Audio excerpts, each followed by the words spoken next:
প্রিয় বন্ধুগণ, একজন বাঙালি ইউটিউব চ্যানেলে আমি বিমল কুণ্ডু আপনাদেরকে স্বাগত জানাচ্ছি। বন্ধুগণ, আমার গতকালের যে ভিডিও আমি করেছিলাম সেটা আপনাদের কাছে উপস্থাপন করেছি। হয়তো অনেকে শুনেছেন, আবার অনেকে শোনেননি। ওই ভিডিওতে আমি বলেছিলাম যে পরবর্তী ভিডিওটা আমি আমার নেত্রীকে নিয়ে করব। আজকে আমি আমার দর্শক শ্রোতাদের বলছি, আপনারা আমার চ্যানেলটিকে সাবস্ক্রাইব করে সঙ্গে থাকবেন, বেশি বেশি শেয়ার করবেন, তাতে সবার মাঝে প্রচার পায়। কারণ আমার আজকের এই ভিডিওটা খুবই গুরুত্বপূর্ণ হতে যাচ্ছে। বন্ধুগণ, আমি 71 সালে মুক্তিযোদ্ধা। সেদিন বঙ্গবন্ধুর ডাকে মুক্তিযুদ্ধে ঝাঁপিয়ে পড়েছিলাম। ওই সময় আমি ঢাকা বিশ্ববিদ্যালয়ের ছাত্র ছিলাম, জগন্নাথ হলে থাকতাম। 7ই মার্চে রেসকোর্স ময়দানে ব্যক্তিগতভাবে হাজির থেকে আমি সেই ঐতিহাসিক ভাষণ একদম সামনে বসে শুনেছিলাম। সেই থেকে বুকের মধ্যে টকবক করে ফুটছিল স্বাধীনতার স্বপ্ন।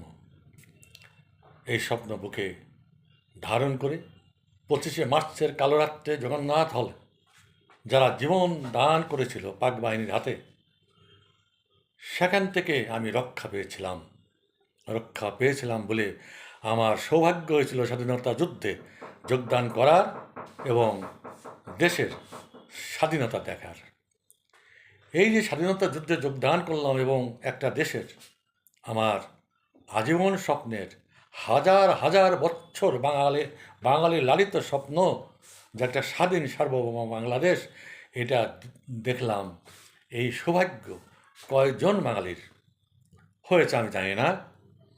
আজকে স্বাধীনতার 55 বছর পরে এসে সেই স্বাধীনতার গৌরব আমরা হারিয়েছি।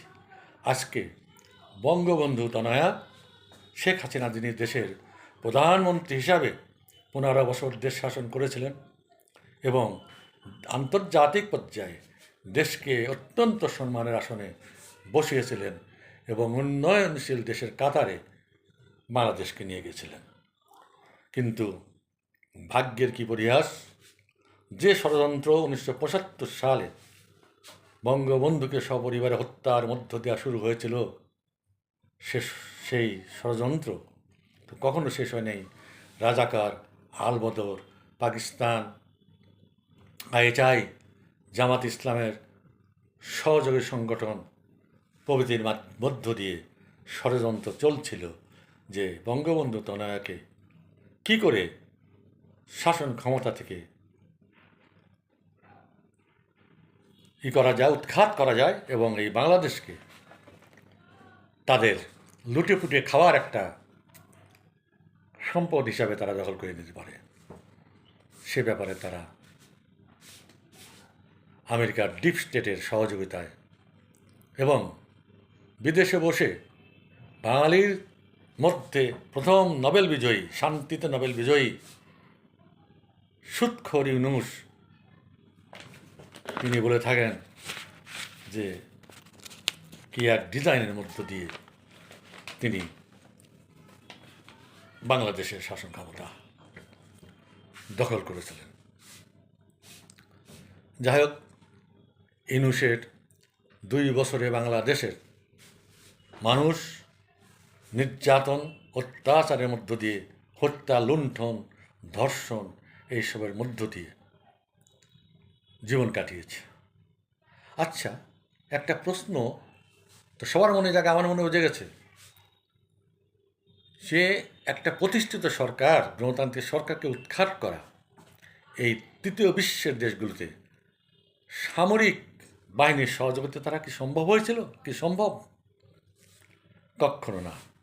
1975 সালে বঙ্গবন্ধুকে হত্যা করা হয় সামরিক বাহিনীর সহযোগিতা। তারপর পরপর দুবার দেশে, একবার জিয়াউর রহমানের নেতৃত্বে, আবার হোসেন মোহাম্মদ এরশাদের নেতৃত্বে সামরিক শাসন এসেছে। গণতান্ত্রিক আন্দোলনের মুখে সে সমস্ত সামরিক সরকারের পতনও হয়েছে। দেশে যাই হোক একটা গণতন্ত্র প্রতিষ্ঠিত হয়েছিল, কিন্তু ওই যে বললাম, স্বাধীনতার বিরোধী চক্র, পাকিস্তানের আইএসআই এবং আমেরিকার সিআইএর সহযোগিতায় যে ষড়যন্ত্র শুরু করেছিল, সেই ষড়যন্ত্র তারা সফলতা লাভ করেছিল 2024 সালের 5ই আগস্টে। আমরা সেদিন দেশ থেকে অনেকে বিতাড়িত হয়েছিল, নেত্রী বিতাড়িত হয়ে আশ্রয় গ্রহণ করেছিলেন ভারতে। তার সঙ্গে আওয়ামী লীগের বহু নেতৃস্থানীয় ব্যক্তিরা, তারাও পৃথিবীর বিভিন্ন প্রান্তে আশ্রয় গ্রহণ করেছেন। আমেরিকা, ইউরোপ, অস্ট্রেলিয়া, বিভিন্ন দেশে, ভারতে, বিভিন্ন জায়গায় তারা আত্মগোপন করে আছেন।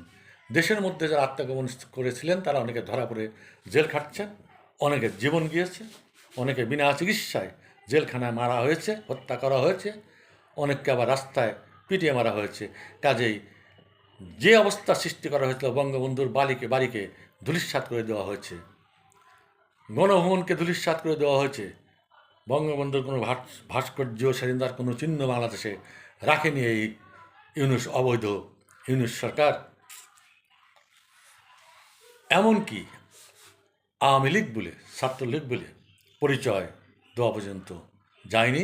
জয় বাংলা স্লোগান তো দূরের কথা, কেউ যদি পরিচয় পায় যে অমুক বাড়িতে অমুকে আওয়ামী লীগ করে বা ছাত্রলীগ করে, তাদেরকে বাড়ি থেকে ধরে নিয়ে পিটিয়ে হত্যা করা হচ্ছে অথবা জেলখানায় ঢুকিয়ে দেওয়া হচ্ছে। অনেকে জীবনের ভয়ে চাঁদা দিয়ে এই সমস্ত দুষ্কৃতিকারীদের সঙ্গে মিলে ঝিলে চলেছে, এইভাবেই টিকে আছে। অনেকে আশা করেছিল যে নির্বাচনটা ইউনূস সাহেব দিয়ে গেল, মিলিঝিলি একটা নির্বাচন হয়েছে, ঠিক সুষ্ঠু নির্বাচন যাকে আমি বলি না, বা আমার মতো যারা আছে কেউই বলবে না।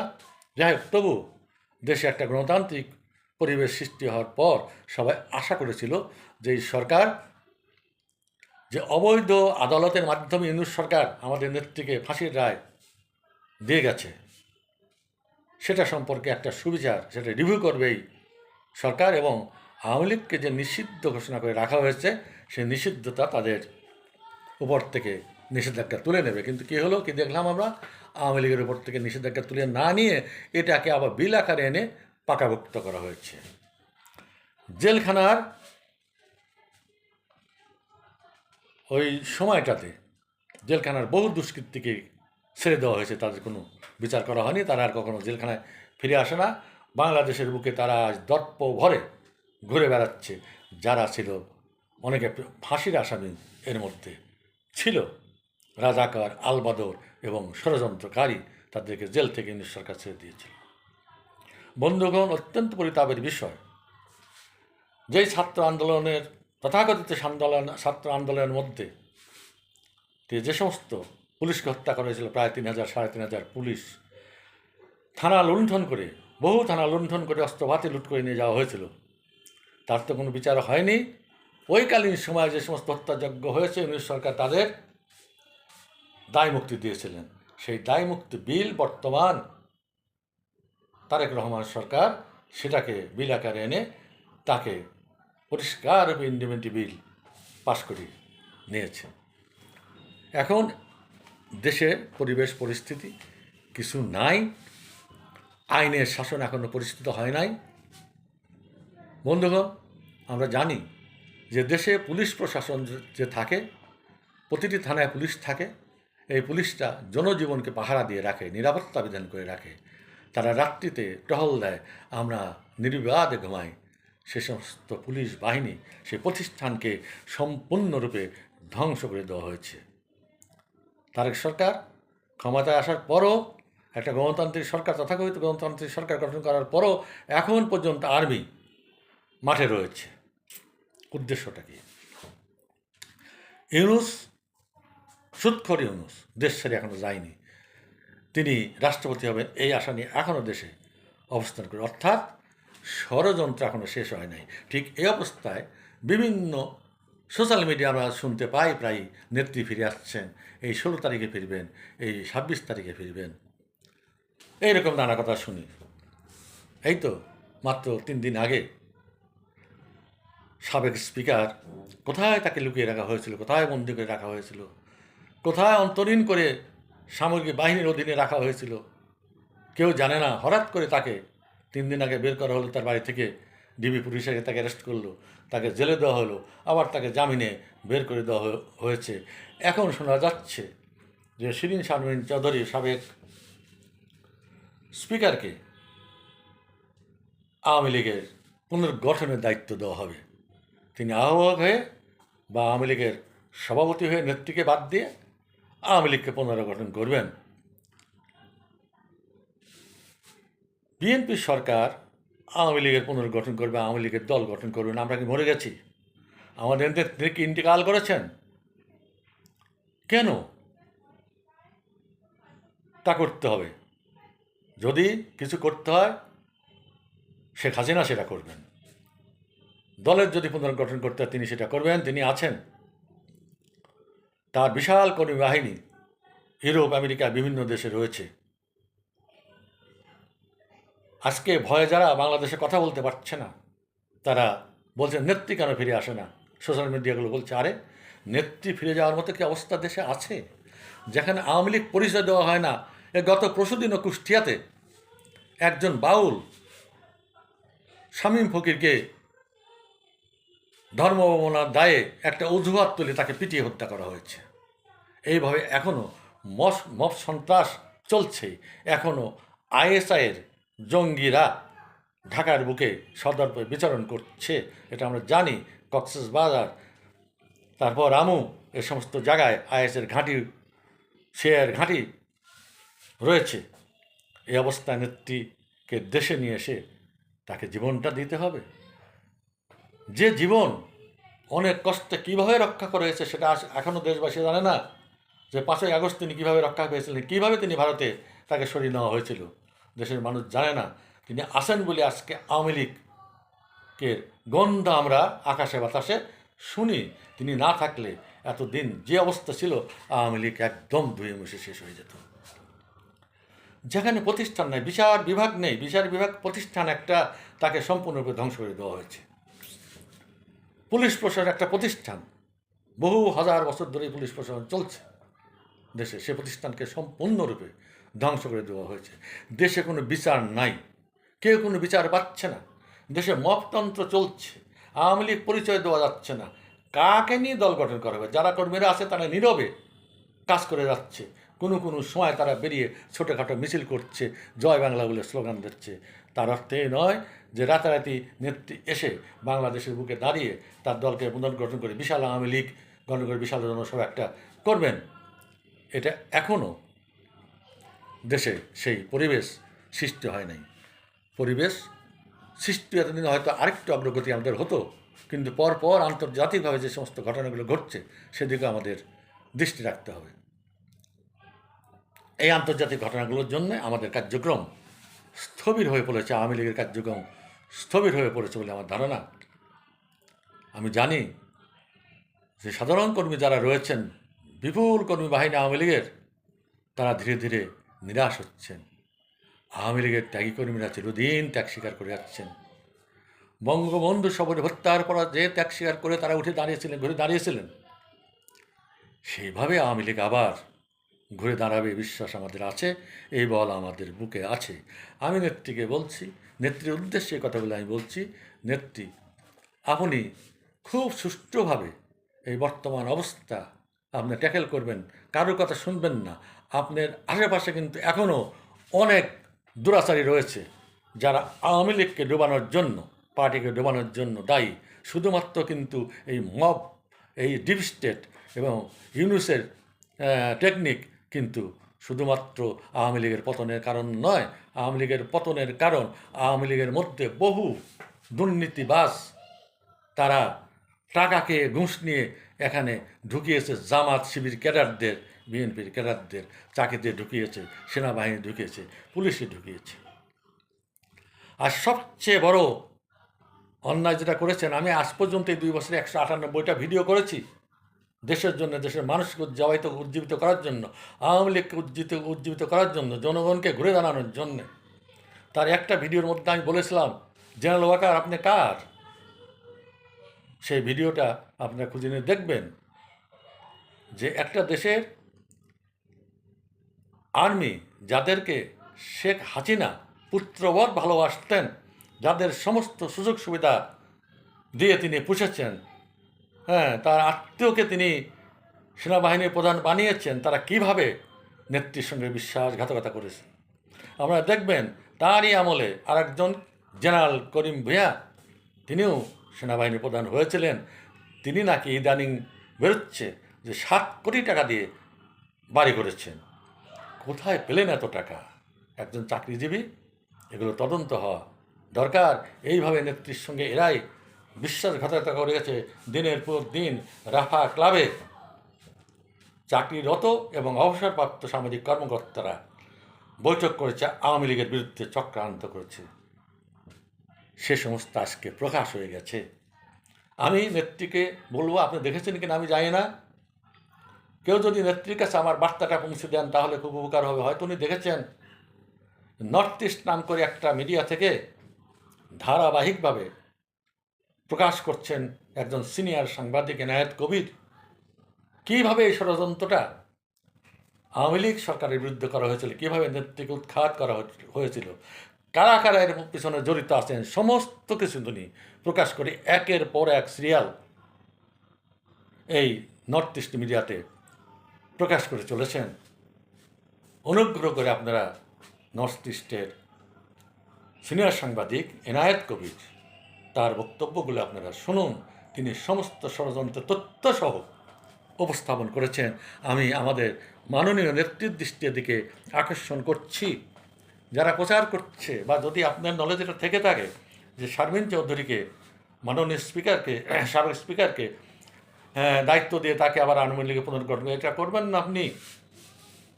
সেটা সময় এখনও হয়নি। আপনি বেঁচে আছেন, আপনি থাকতে অন্য কে আসবে এখানে? কাউকে জনগণ অ্যাকসেপ্ট করবে না। আওয়ামী লীগের যে সমস্ত লক্ষ লক্ষ কর্মীরা আছে তারা কিন্তু এগুলি অ্যাকসেপ্ট করবে না আপনি জীবিত থাকা পর্যন্ত। বঙ্গবন্ধুর হত্যাকাণ্ডের পর আওয়ামী লীগের প্রথম দায়িত্ব, পুনর্গঠনের দায়িত্বে গিয়েছিলেন তৎকালীন সময়ের আব্দুল মালেক উকিল, নিশ্চয়ই আপনার মনে আছে। আব্দুল মালেক উকিলের পর দায়িত্ব নিয়েছিলেন জোহরা তাজউদ্দিন, আমাদের সাবেক প্রধানমন্ত্রী, বা যুদ্ধকালীন প্রবাসী সরকারের প্রধানমন্ত্রী তাজউদ্দিন সাহেবের স্ত্রী জোহরা তাজউদ্দিন। আপনি দেখেছেন যে তারই ছেলে, তার মেয়ে কীভাবে আওয়ামী লীগের বিরুদ্ধে অপপ্রচার করছে। আপনি তার ছেলে সোহেল তাজকে মন্ত্রী বানিয়েছিলেন, হোম মিনিস্টার বানিয়েছিলেন, প্রতিমন্ত্রী বানিয়েছিলেন। তার আমলে কিন্তু এই পিডিআর বিদ্রোহটা ঘটেছিল। তিনি কিভাবে আপনার বিরুদ্ধে প্রচার করেছেন। তার বাবা বাংলাদেশের প্রধানমন্ত্রী ছিল, কার অবদান, কার সৌজন্যে? বঙ্গবন্ধুর সৌজন্যে। তার মা জোহরা তাজউদ্দিন, তিনি বিপদের দিনে আওয়ামী লীগের হাল ধরেছিলেন। এটাও তো আপনি তাদেরকে সম্মানিত করেছেন, তার ছেলেকে আপনি মন্ত্রী বানিয়েছিলেন। কিন্তু আজকে তারা আপনার বিরুদ্ধে বলে বেড়াচ্ছে। কাজেই এই ঘরের শত্রু বিভীষণদের বলে আপনি সাবধান থাকবেন। কোনো প্রয়োজন নেই কাউকে দায়িত্ব দেওয়া আওয়ামী লীগ পুনর্গঠনের। আপনি আপনার পুরনো যারা বিশ্বস্ত যে সমস্ত আওয়ামী লীগরা আছেন তাদেরকে কাছে ডেকে নিন। যারা চাটুকার তাদেরকে আপনি চেনেন, তাদেরকে কাছে ডাকবেন না, তাদের কোনো ক্ষমতা না পায়। ইতিমধ্যে আমার কাছে কিছু খবর এসেছে, কারণ বিদেশে আমাদের কিছু বন্ধুবান্ধব রয়েছে আমেরিকা এবং ইউরোপে। আওয়ামী লীগের মধ্যে কিছু কোন্দল দেখা দিয়েছে, এটা হয়তো আপনি জানেন। এই অসময়ে সংকটজনক মুহূর্তে কিসের সংকট? একটা জিনিস চাওয়ার হয়েছে যে আওয়ামী লীগের কমিটি গঠন হবে, অচিরে নতুন কমিটি নেতৃত্ব গঠন করবেন। হয়তো এই পদ পদবীর লোভে আবার একদল লোক নিজেদের মধ্যে বিভেদ সৃষ্টি করছে। এদেরকে আপনি লক্ষ্য করুন এবং কঠোরভাবে নির্দেশ দিয়ে দেন। এই সংকটময় মুহূর্তে কোনো রকম বিভেদ তৈরি করা যাবে না। যারা বিভেদ সৃষ্টি করবে তাদের আওয়ামী লীগের দরকার নেই। দেখুন নেত্রী, মাননীয় প্রধানমন্ত্রী, আমি একজন সরকারি কর্মচারী ছিলাম, আপনি আমাকে চেনেন। আমি ঝালকাঠির জেলা প্রশাসক ছিলাম, আপনি আমার সময় ঝালকাঠিতে গিয়েছিলেন গাবখান সেতুর ভিত্তি স্থাপন করতে। এই কথাগুলো আপনাকে আমরা সুযোগ পাচ্ছি না আপনার কাছে যাওয়ার। কোথায় আছেন আমরা জানি না। আপনি ভারত সরকারের তত্ত্বাবধানে রয়েছেন, সেখানে কারোর যাওয়ার সুযোগ আছে কিনা আমরা জানি না। আর তাছাড়া আমার তো বয়স হয়েছে, অনেক বয়স হয়েছে। আমার বয়স ৭৭ বছর, প্রায় আপনার সমসাময়িক। যখন আমি ঢাকা ভার্সিটিতে পড়ি তখন কামাল ঢাকা ইউনিভার্সিটির সোশিওলজি বিভাগের ছাত্র ছিলেন। আমার খুব ভালো পরিচয় ছিল, আমরা একসঙ্গে বসে চা খেতাম, আড্ডা মারতাম। তো বাংলাদেশের ৬৬ সাল থেকে, সেই ৬ দফার আন্দোলন থেকে সমস্ত কিছু ঘটেছে আমাদের চোখের সামনে, সমস্ত ইতিহাস আমরা জানি। কাজে আমাদেরকে ধোঁকা দিয়ে, ইতিহাসের বিভ্রান্তি ঘটিয়ে আমাদেরকে ভুল বোঝানোর ক্ষমতা কোনো আওয়ামী লীগের নেই। কারণ ইতিহাসগুলো ৬৬ সালের ৬ দফা আন্দোলন থেকে, ৬৯-এর গণ আন্দোলন, স্বাধীনতা আন্দোলন, তারপর বঙ্গবন্ধু হত্যাকাণ্ড থেকে এ যাবৎকাল যা কিছু ঘটেছে আমাদের চোখের সামনে ঘটেছে, সেই ইতিহাসের সাক্ষী আমি এবং আমার মতো এখনও যারা জীবিত আছেন তারা। আমি আপনার কাছে অনুরোধ করছি, আওয়ামী লীগ কিন্তু এখনও নিষিদ্ধ। তা আওয়ামী লীগ নিষিদ্ধ থাকা অবস্থায় কি করে আওয়ামী লীগের পুনর্গঠন হবে সাবেক স্পিকারের নেতৃত্বে? কারা এটা রটাচ্ছে? আমাদের প্রধান কাজ যেটা, সেটা হচ্ছে আওয়ামী লীগের এই নিষিদ্ধ আদেশ প্রত্যাহার করানো, সেই বিষয়ে আন্দোলন করা এবং সেই বিষয়ে লবিং করা। আমাদের এই সমস্ত, আমি জানি যদিও আপনার সঙ্গে আমার দেখা হয় না বা আওয়ামী লীগের কোনো নেতার সঙ্গে আমার দেখা হয়নি, আমরা আমাদের কাজ নিজেরাই করে যাই। এরা আমাদের কোনো প্রত্যাশা নাই, আর যে বয়সে পৌঁছাইছে কিছু করার ক্ষমতাও নাই, শুধু ট্রেনিংটা আছে। অস্ত্র তো বঙ্গবন্ধুর কাছে জমা দিয়ে এসেছিলাম তার নির্দেশে। কিন্তু যতক্ষণ বেঁচে আছি, দুই হাতে পৃথিবীর সরাবদন জাল, এই যে মন্ত্র বুকে নিয়ে আমরা স্বাধীনতা যুদ্ধ করেছিলাম, সুকান্তের সেই কবিতা, এ শিশুকে এ পৃথিবীতে শিশুর বাকযজ্ঞ করে যাব আমি, তারপর হব ইতিহাস। আমরা এক একজন এক একটা ইতিহাস। কেউ যদি শহীদ থাকেন, কারোর সঙ্গে যদি নেত্রীর এরকম যোগাযোগ থাকে, আমার এই কথাগুলো পৌঁছে দেবেন। আগে আমাদের নিষেধাজ্ঞা প্রত্যাহার করতে হবে আওয়ামী লীগের উপর থেকে। নেত্রীর উপরে যে তলোয়ার খাড়া ঝুটিয়ে রাখা হয়েছে, সে অবৈধ ট্রাইব্যুনালের রায়ের খাড়া, সেগুলো বাতিল করতে হবে। তারপর নেত্রী দেশে ফিরবেন। আজকে আইএসআইয়ের সমস্ত চোরেরা, দুষ্কৃতিকারীরা, পাকিস্তানিরা এখনও ঢাকার রাজপথে প্রকাশ্যে ঘুরে বেড়াচ্ছে, তাদের বিভিন্ন রয়েছে। আর সর্বশেষ নেত্রীর উদ্দেশ্যে আর একটা কথা বলি, আপনার তো মনে আছে নিশ্চয়ই, আপনাকে সেদিন আমরা হারাতাম, সেই ২১শে আগস্টের বোমা হামলা। নেত্রী, আপনার জন্য কত মানুষ সেদিন জীবন দিল, আপনি বেঁচে গেলেন। এভাবে বহুবার আপনাকে হত্যা করার চেষ্টা করা হয়েছে। By the grace of almighty আপনি এখনও বেঁচে আছেন। সেই ২১শে গ্রেনেড হামলা যারা করিয়েছিল সেদিন, সেই ষড়যন্ত্রের সঙ্গে যারা ছিল, তাদেরই কেউ কেউ কিন্তু আজকে বাংলাদেশের ক্ষমতায়। আপনি খুব ভেবে স্টেপ নেবেন। যে দুটো পয়েন্ট আমি বলেছি, আওয়ামী লীগের নিষিদ্ধ ঘোষণা প্রত্যাহার করতে হবে, নেত্রীর দণ্ড দেওয়া হয়েছে অবৈধ আদালত থেকে, সেটা প্রত্যাহার করতে হবে, সেটা বাতিল করতে হবে। তারপর আমরা চিন্তা করে দেখব, যেমন বঙ্গবন্ধু বলেছিলেন, তারপর আমি ভেবে দেখব, ইহা খার উদ্দেশ্যে বলেছিলেন, আপনার নিশ্চয় মনে আছে, যে তারপর আমরা ভেবে দেখব পার্লামেন্টে বসবো কি বসবো না। বন্ধুগণ এবং আমার মাননীয় প্রধানমন্ত্রী, আপনাকে অসংখ্য ধন্যবাদ। আমার এই কথাগুলো আমার বন্ধুদেরকে অনুরোধ করছি, এই ভিডিওটাকে চারিদিকে সরিয়ে দেবেন, সবার জানার সুযোগ করে দেবেন। এইটুকু আপনাদের দরবারে আমার মিনতি। কিছু চাই না, দেশের কাছে কিছু চাই না, কিছু ভোগ করার ক্ষমতা নাই। কবে মরে যাব, কিন্তু যাবার আগে এই কথাগুলো রেখে যাচ্ছি। আপনারা দেশের যে মুক্তিযুদ্ধ প্রজন্ম রয়েছে, যারা স্বাধীনতার বিশ্বাসী ব্যাপক জনগণ রয়েছে, তারা সিদ্ধান্ত নেবেন যে কীভাবে আমরা আবার ক্ষমতায় ফিরে যাব, আবার আমরা যুদ্ধ করব, আবার আমাদের মুক্তি সংগ্রামের মতো ঝাঁপিয়ে পড়ে আমরা অপশক্তির থেকে দেশকে মুক্ত করব। জয় বাংলা, জয় বঙ্গবন্ধু।